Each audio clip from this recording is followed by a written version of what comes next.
Our most impressive collection today is tens of thousands of handwritten letters, all centuries old, telling stories of war, love, and loss.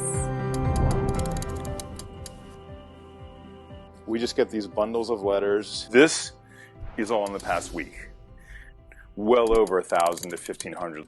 Letters written to and from service members, collected and preserved. This young sailor was inside a ship, the USS New Orleans, during the attack on Pearl Harbor. Recording history and bringing these men and women to life. They make it real and they make it personal. And ironically, I hated history growing up. Now, Andrew Carroll is hooked.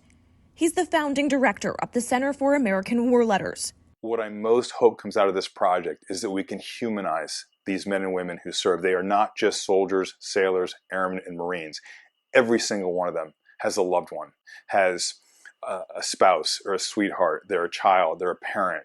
And just to remind people that these are not statistics that go off to fight, and to remember the actual names and stories of these incredible men and women. He's been collecting these letters for more than 20 years. All these are incredible for one reason or another. This is a letter written by this woman, Jean Sobolewski, and it's addressed to her fiance, who is a combat soldier, and it's returned to her in the mail unopened with one word written in red on the outside: deceased. That's how she found out that the love of her life was gone forever. This is a handwritten letter that Josh wrote to his mom. I just hope that I made you proud, and if I don't come home for any reason, I just want you to know always I will be with you. Carroll has about 150,000 of them.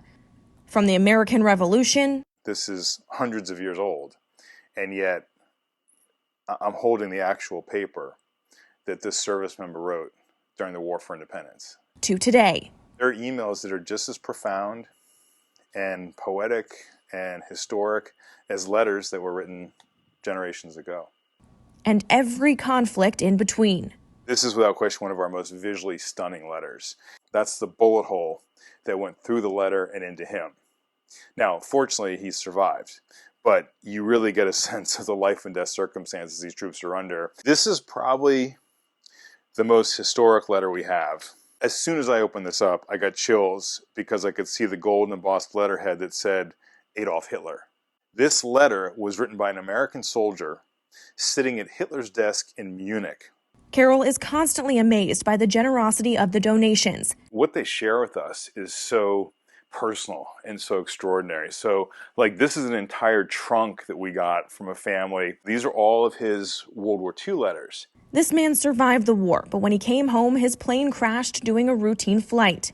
This is the watch that he was wearing, obviously stopped at the moment of impact. This is the wallet that was in his pocket. He had kept some photos of his family.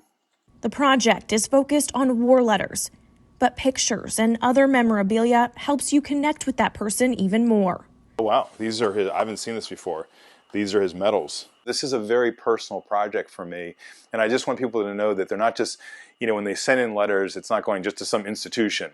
It's going to a group of people who feel very passionately about this, who love this project, who want to see it succeed, and to really want to honor and remember all of these troops, these veterans, and their families. We end with a collection of memories, a lifetime in the making.